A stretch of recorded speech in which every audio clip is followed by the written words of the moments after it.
Hello, Aries, Sun, Moon, Rising, and Venus sign. Sana po ay nasa mabuti kayong kalagayan. My name is Suzy, and welcome back po sa Star Tarot. Ito po ang inyong daily messages for August 28. At maraming salamat po sa inyong pagsuporta sa ating channel.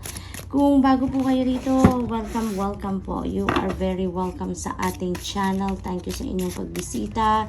General reading po ito, kaya hindi ito magre-resonate sa lahat. Kung hindi naman po mag-resonate sa inyo, maaari pa rin ninyong i-claim po lahat ng positive energies at positive messages na mapipick up ninyo sa reading na to. Thank you. So, tingnan natin kung anong mga mensahe para sa inyo sa araw na ito, Aries. Excited, bumababa. Okay, so paunang mensahe ninyo, Valley, deep personal strength and peace that assured success. Ayan, so it looks like ang tawag dito, mabubuhay or ma-activate yung inyong inner strength dito, no? And you'd be able to feel or find the element of peace sa buhay ninyo around this time. Aries, we have courage, a journey, either physical or mental. So, ang iba sa inyo dito, maaring may literal na physical journey, no, na gagawin. Talagang magbabiyahe kayo dito, Aries. So, mag-iingat po kayo, ha? At saka, ano po ito, maaari din na meron kayong ginagawang pag-iisip, no?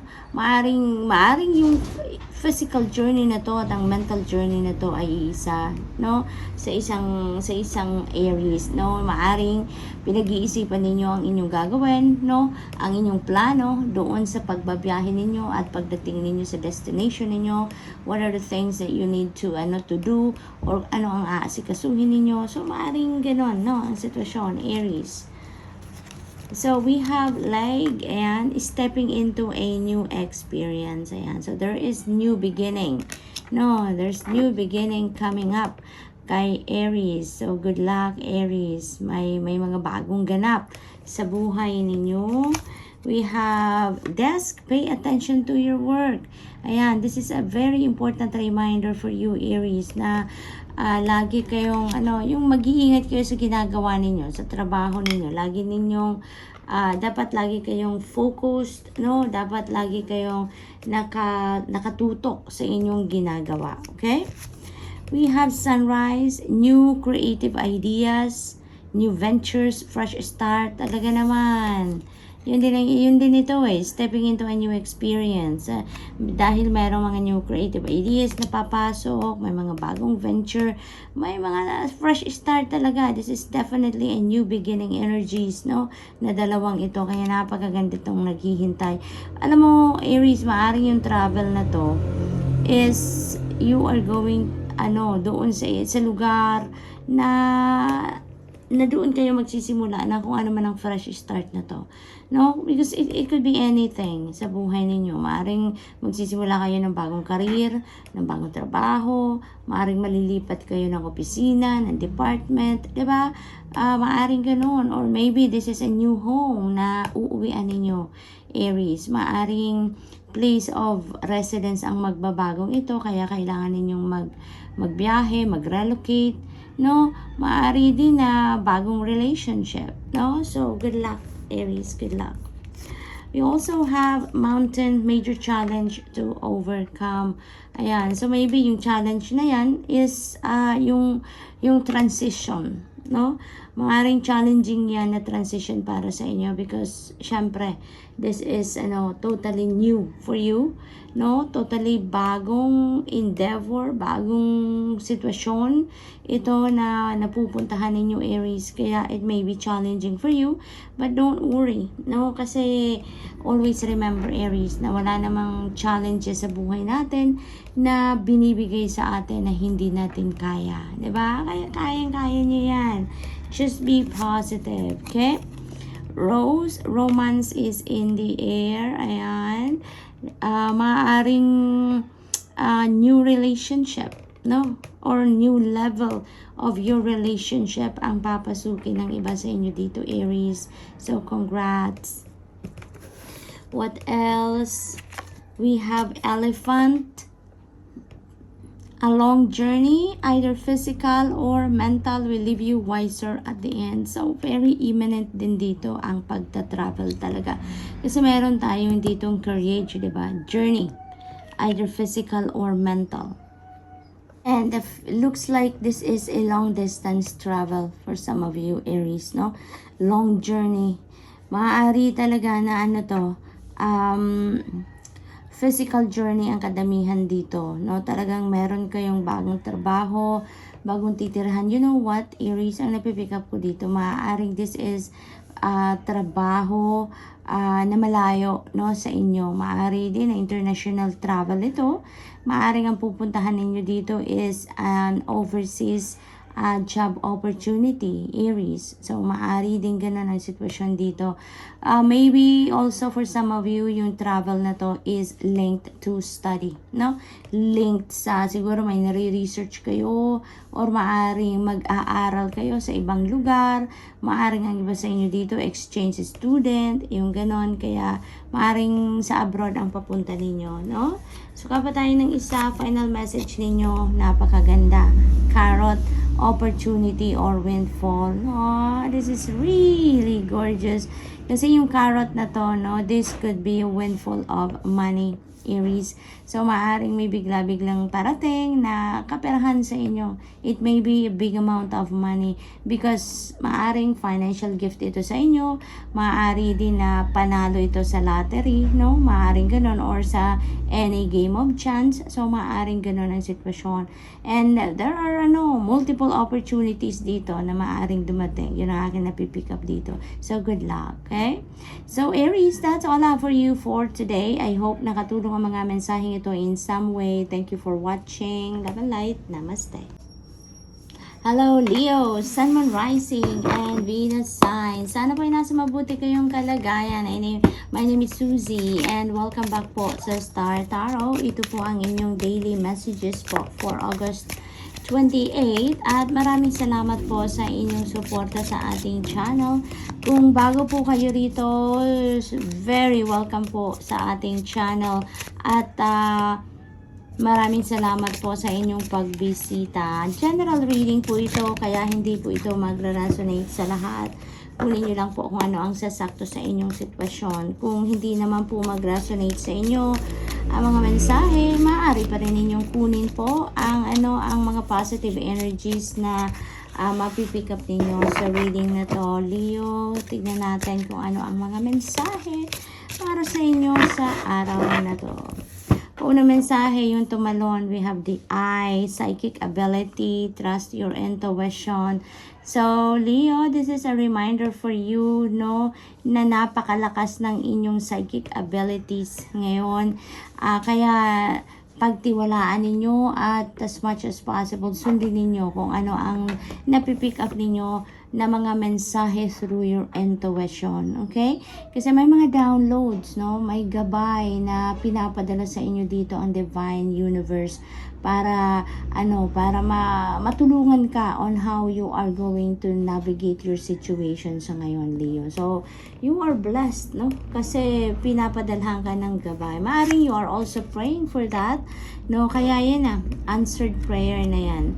We have love, ayan. So, maybe, no, you are dealing with love issues or love situation dito sa buhay ninyo. Maaari din na self-love, no? Self-love ito. Maaari you are focusing on loving yourself, taking care of yourself around this time. We have bread, period of prosperity and abundance. Beautiful.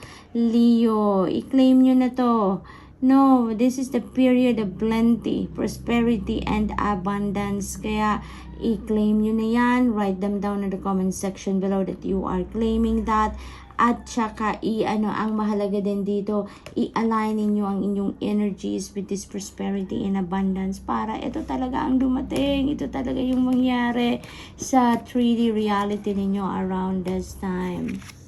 We have ring. Ayan. So, a marriage will take place, either romantic or business. Ooh, love marriage. Love is in the air talaga, Leo. Napakaganda. For others of you, for some of you, magpapakasal na kayo ngayon, no? Maaring talaga yan, matagal na ninyong plinano, yun na akin napipick up dito, matagal na ninyong pinag-uusapan ng pag-aasawa na yan, so good luck. At for others of you naman, maaari din na marriage and business ito. Meron ditong business partnership na mabubuo for some of you, Leo. We have dagger and fear, worries, tense situations. This may be related to this wedding, no? To this wedding. Kasi maaring, alam mo yun, nag-worry ka about many things, like mababago na ang inyong sitwasyon, no?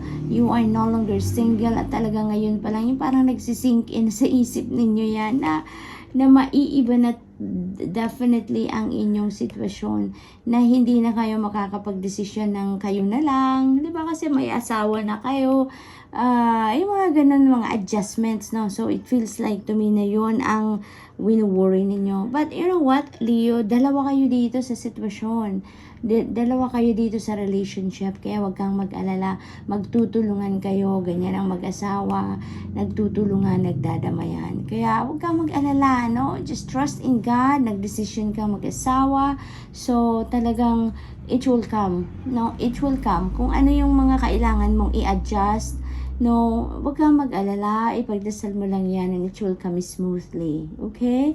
May mga adjustment talaga na kailangan kang gawin, 'di ba? May mga sacrifice ka na ngayon na kailangan gawin for the benefit of your relationship. Kaya dahan-dahan lang, no? And your person for sure is very supportive of you. Kaya you have nothing to worry about. Huwag kang matensyon, no? Dapat maging masaya ka, excited, ganon, dahil ikaw ay ikakasal na. We have box. You will receive a gift. Ayan. So, napaka-importanteng regalo na yan. This may be a surprise gift para sa'yo, no? Maaring gift yan sa wedding ninyo, or kung hindi naman kayo ang ikakasal, maaring may okasyon din, maaring birthday ninyo, or maaring meron kayong achievement or accomplishment na nakamit, kaya naman makakatanggap ka din ng regalo, diba? Hindi mo pa alam yan kung anong regalo to dahil nakasara ang box. So, hindi mo pa alam. Maaring gift ito ng pera. Kasi this is period of prosperity and abundance din. So, maybe that is a financial gift, no? This could also be, financial opportunities, no? Maaring dumating sa inyo. Maaring job offer yan or business venture, no? Na offer. So, we have the energy of the turkey. Someone is behaving stupidly. Ayan. Maring yung person ninyo yan, Leo. Kaya siguro kayo maaring naiinis or may takot na nararamdaman kasi maring iniisip ninyo, oh my God, paano to kung ganito siya na, alam mo yun, na nagpapasaway, maaring ganun, maring person ninyo yan. What else? We have hammock and taking vacation physically or mentally. So, ang napipick up ko dito, ang iba sa inyo, kailangan ito, no? This is a must for some of you, kasi parang nai-stress na siguro kayo, no? Kung kayo yung ikakasal, kung kayo yung may business partnership, maaring nai-stress na kayo sa kakaisip, 'di ba? Kasi maraming bagay ang kailangang asikasuhin. Maraming bagay ang kailangang i-manage, pagdiskartehan, 'di ba? Lalo na yung mga wedding preparations, hindi biro, 'di ba? Ang mag-prepare ng pagpapakasal. And same as business, no? Kasi 'di ba, you're going to adjust with your partner dito sa business. Kailangan lagi kayong dalawa or kung ilan kayo na sosyo sa negosyo ang magde-decide, 'di ba? So maybe it's stressing you out, Leo, no? Kaya this is a must na bakasyon. Not necessarily naman na aalis kayo ng bansa, aalis kayo ng lugar ninyo. Sometimes you just need a staycation, no? Yung mag-stay lang kayo sa bahay, mag-meditate, magmuni-muni, mag-reflect, no? Mag-rest lang talaga. So that is what you need as well, Leo.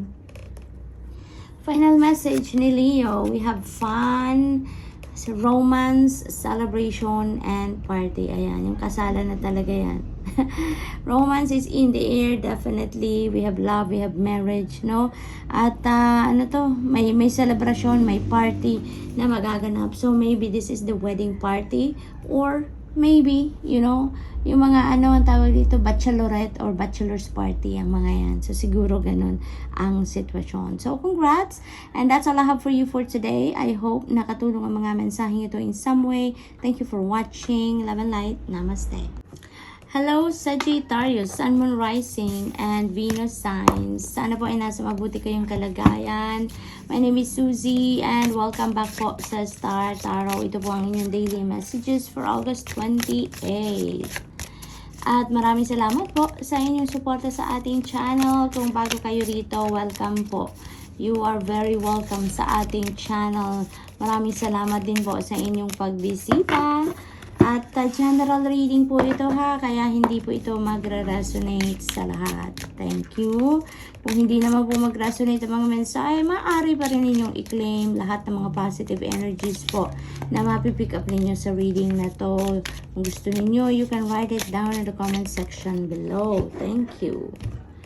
Ayan, kuha tayo ng mga mensahe for you sa araw na to. Tingnan natin kung anong mga gabay. We have, wow.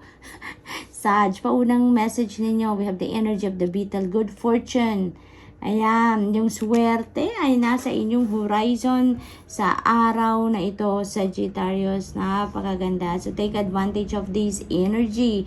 No, i-claim nyo na yan. Write it down in the comment section below na you are claiming that good fortune para makuha nyo yung swerte na yan. No, it is also important for you to align yourself with this energy, no? I-align ninyo ang inyong isip, ang inyong feelings and emotions, you know, so that you'd be able to attract this good fortune, okay? We have happiness, and so talagang magiging masaya kayo, babalutin kayo dito ng kasiyahan talaga, Sagittarius. You are going to be very happy around this time dahil naman siguro dahil sa swerte na to. Kasi yung swerte naman na to, hindi lang ito pang kaperahan. Maaaring swerte din ito sa relationship, sa pamilya, sa negosyo. It could be swerte sa sa lahat ng areas ng buhay ninyo, di ba, Sag? So tingnan natin kung ano pa. We have finger, warning you of a problem either now or in the future. Ayan, for sure, alam ninyo yan, nararamdaman ninyo yan kung anong bagay ang maaaring magka-problema kayo, kung ano man ang iniisip ninyo ngayon. So, you may also, do something about it na ngayon pa lang para maiwasan, no, ang pagdating ng problema. Maiiwasan nyo yan if you are going to, to do something about it sa ngayon pa lang. Kung meron kayong mga inaasikaso at kinakabahan kayo, nafe-feel ninyo yan, mafe-feel ninyo yan na there is something na maaaring magka-problema ka dyan if you are not going to take care of that sa ngayon pa lang. Okay? So, you need to take action. Gavel involvement with the law. Ayan. So, maaaring siguro ito yung problema na to. Kung hindi ninyo ito maaasikaso ngayon or hindi ninyo to gagawa ng paraan para hindi na kayo magka-problema, you may be involved dito, no? Maaaring maireklamo kayo, maaaring magkaroon kayo ng violation, kaya kung alam ninyo yan, nararamdaman ninyo, asikasuhin nyo na yan, Sagittarius. Okay? Maaari din na law enforcement, na nagtatrabaho kayo sa isang law enforcement agency, Sagittarius. Maaaring ganun. Or, maaari din na you are dealing with a person, no? Na law enforcement siya. No? So, maaaring ganun. Door, opportunities are waiting for you. So, napakaganda. Ang dami talagang swerte, no, na parating sa inyo, Sagittarius. Tatlo pala. Great passion. Ayan, great passion. This may be passion for love. This may be passion sa inyong gustong gawin, sa mga gagawin. Maaaring ganun din ang sitwasyon dyan. We also have claw. Be careful, do not take risk. Do not take risk. Maaring related ito dito, Sagittarius, kaya pag-isipan ninyong mabuti yan, okay? Pag-isipan ninyong mabuti kung ano man ang endeavor na yan, na iniisip ninyo or, you know, yung balak ninyong gawin, pag-isipan ninyo 100 times, paulit-ulit, diba? Para malinawan ang inyong isipan or makita ninyo ang totoong sitwasyon dyan. Okay, Sag? We have Elephant, a long journey, either physical or mental, will leave you wiser at the end. So, maaaring yung pag-iisip na to, maaring maaring linked ito sa pag-aaral. Maaring nag-aaral kayo, maaring nagro-research kayo about something, or this could also be a literal na journey, na travel, no? And this is a long distance travel because this is physical na long journey. So, maaring long drive ito, maari din na international travel ito for some of you, Sagittarius. So, what else? We have Cain. Pay attention to your health. Okay, Sag, napaka-importanting reminder ito para sa inyo, Sagittarius. Pay attention to your health. Huwag kayong masyadong focused sa sa trabaho lang, sa love life lang, sa pamilya lang. Take care of yourself. Bigyan nyo din ng oras ang inyong katawan, ang inyong sarili. Mag self-care kayo. Show yourself some love, no? By taking care of yourself. Maaari din na maaari din na meron kayong kailangan gawing blood test, no? Pero maaring sa sobrang busy ninyo or you are so focused on your work or family or kung ano pa man, obligasyon, responsibilidad na nakakaligtaan na ninyo yan. Maaring natabunan na, no? Yung blood request ninyo ng marami pang papel, kaya hindi ninyo naalala na. But now, you know, Sagittarius, this is a nudge for you. Pay attention to your health, okay? Kailangang magpa-check up. Kung maaring may schedule na kayo magpa-check up na kayo. May blood test kayong gagawin, magpa-blood test na kayo. Kung lagi kayong naririnig ko junk food maaaring ang iba sa inyo dito sa Sagittarius is indulging on junk food lately. Iwas-iwasan na yan, no? Iwas-iwasan na yan, and as much as possible yung watch the food that you eat, watch the food that you put inside your body, okay? As much as possible yung healthy lang, yung talagang mapapakinabangan ng katawan natin, yung ganon, no? At saka stress, Sag, no? Iwasan ninyo ang ma-stress din dahil isang bagay din yan na nakakaapekto sa buo nating kalusugan sa pangangatawan natin, sa mental health natin. Okay? So, Sag, that's all I have for you for today. I hope nakatulong ang mga mensaheng ito in some way. Thank you for watching. Love and light. Namaste.